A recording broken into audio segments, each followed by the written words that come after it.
निम्फो female. किस तरह की फीमेल होती है ये? किसे कहते हैं निम्फो फीमेल? निम्फो फीमेल का मतलब होता है वो फीमेल जिसके अंदर एक्सेसिव सेक्सुअल डिजायर होती है। कितने लोग ये चाहते हैं कि हमें ऐसी फीमेल को डेट करने का मौका मिले जिसके अंदर सेक्स की चाहत बहुत भरी हुई हो, यौन इच्छा से अगली लिप्त हो। एक ने तो मुझे कमेंट सेक्शन में कमेंट भी किया था कि मैम ऐसी किसी फीमेल की पहचान क्या होती है जिसके अंदर सेक्सुअल डिजायर बहुत ज्यादा होती है, इसके बारे में कुछ बताइए। फिर इसके बाद मुझे किसी ने कमेंट किया मैम निम्फो फीमेल को एक्सप्लेन कीजिए। तो आज का मेरा जो वीडियो है ये इसी के ऊपर है, निम्फो फीमेल, कि किस तरह की फीमेल होती हैं ये, इनकी क्या पहचान होती है और इनके इस बिहेवियर के वजह से ये जो एक्सेसिव सेक्सुअल डिजायर होती है इनके अंदर, इस तरह के एडिक्शन के वजह से, उनके इस बिहेवियर के वजह से उन्हें लाइफ में किस तरह के चैलेंजेस का सामना करना पड़ता है, किस तरह के नुकसान भी उठाने पड़ते हैं। तो ये जो वीडियो है ये बहुत एंटरटेनिंग रहेगा, दोनों चीजों का मिश्रण रहेगा, फायदों का भी और नुकसान का भी, और इसका सोल्यूशन भी मैं आपको लास्ट में बताऊंगी, तो वीडियो को लास्ट तक देखिएगा।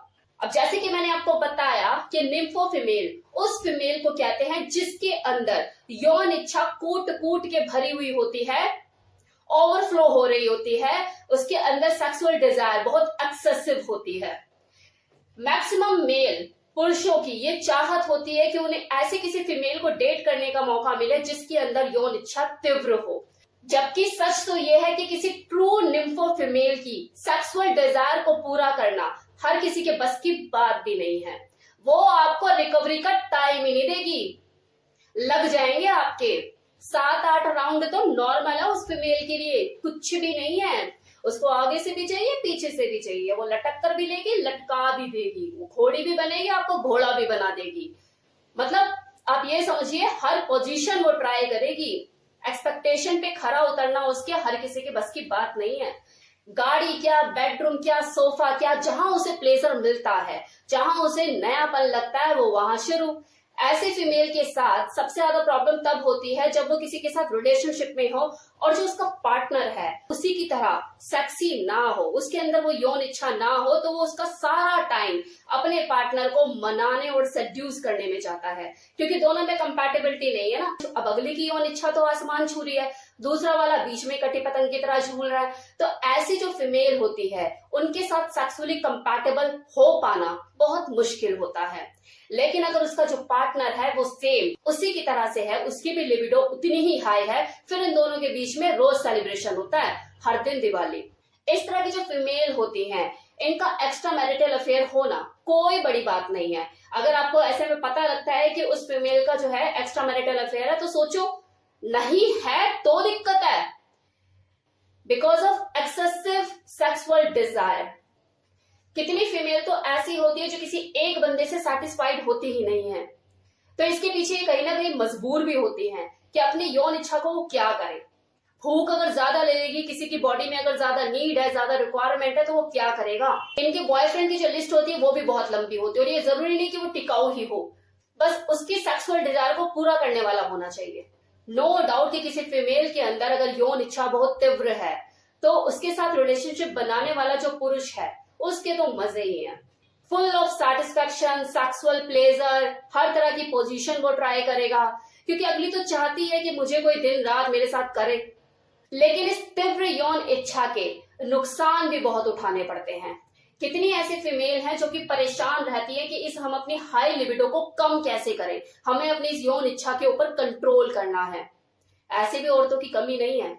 अब जरा नुकसान गिनना शुरू कीजिए। दिमाग जो है वो 24 घंटे सेक्सुअल थॉट से ऑक्यूपाई रहता है और कहीं दिमाग लगता ही नहीं है। ये जो हाई लिबिडो वाली प्रॉब्लम है, यानी कि तीव्र यौन इच्छा, ऐसा नहीं कि फीमेल नहीं पाई जाती है, कितने पुरुष भी ऐसे होते हैं जिनके अंदर ये हाई लिबिडो होती है और उनके साथ भी सेम यही चैलेंजेस होते हैं। उनकी कमाई का आधा हिस्सा कॉल गर्ल या प्रोस्टिट्यूट के ऊपर खर्च होता है। इनफैक्ट वर्क प्लेस पर भी वो पोर्न देखने से बाज नहीं आते, खुद को रोक नहीं पाते, कंट्रोल नहीं कर पाते, ये जानते हुए भी कि जो सीनियर है वो देख रहा है, उसको पता है कि तुम अपने जॉब टाइम में, अपने वर्किंग आवर में ये काम करते हो। अपने सीनियर की वार्निंग देने के बावजूद भी वो रिस्क उठाते हैं, खुद को रोक नहीं पाते, अपनी यौन इच्छा के आगे मजबूर हो जाते हैं। ऐसे मेल फीमेल जिनके अंदर ये जरूरत से ज्यादा यौन इच्छा होती है, वो किसी के साथ भी एक हेल्थ रिलेशनशिप बिल्ड ही नहीं कर पाते। अब है कि इस निम्फो फीलिंग, इस सेक्सुअल एडिक्शन से आखिर निकला कैसे जाए। तो सबसे पहले यहाँ पर आपको ये चेक करने की जरूरत है कि आप सच में निम्फो पर्सनालिटी हो, क्योंकि सेक्सुअल एडिक्शन एक टाइम पे हर किसी के साथ होती है। जवानी का जोश भी होता है कि इंसान कंट्रोल नहीं कर पाता, ये टाइम हर किसी की जिंदगी में आता है, लेकिन हर शराब पीने वाला शराबी नहीं होता।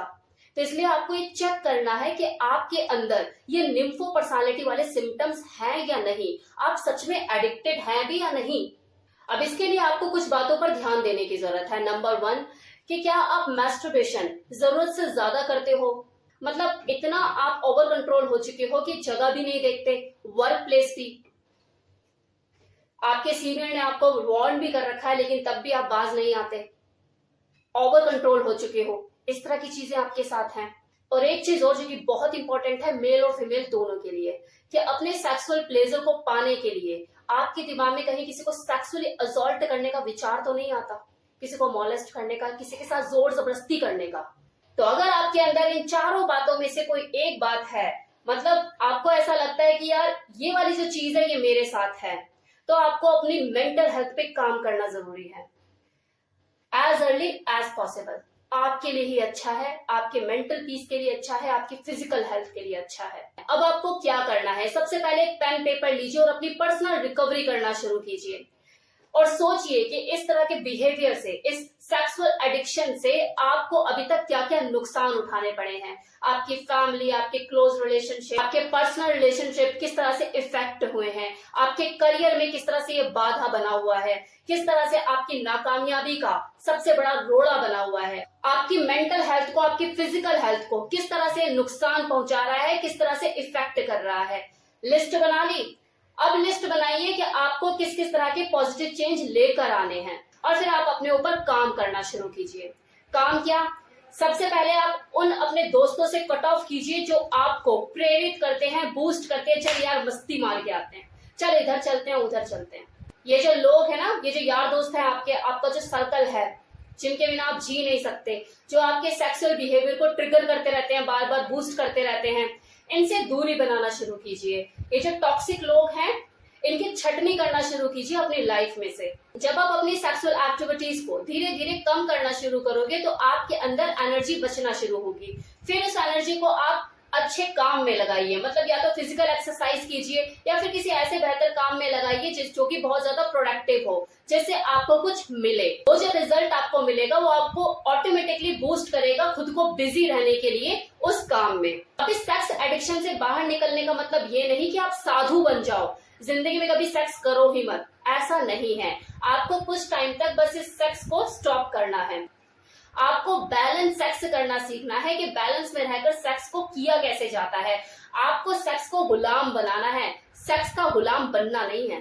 देखिए, बदलाव हमेशा टाइम लेता है। ऐसे बहुत से मौके आएंगे जब आप डगमगाएंगे और आपको ऐसा लगेगा कि नहीं, आपसे नहीं हो रहा है। वही तो आपकी परीक्षा की घड़ी है, वही तो आपको खुद को साबित करना है, प्रूव करना है। So be focused. No means no. No word देखो है बहुत छोटा सा, लेकिन अगर आपने इसे करना सीख लिया तो जिंदगी बदल जाएगी, आई एम टेलिंग यू। तो ये था मेरी तरफ से फुल इन्फॉर्मेशन निम्फो फीमेल किसे कहते हैं। साथ ही साथ मैंने आपको बताया कि इस सेक्सुअल एडिक्शन से आप कैसे निकल सकते हैं। तो कैसा लगा ये वीडियो कमेंट सेक्शन में बताना मत भूलिएगा। Thank you so much.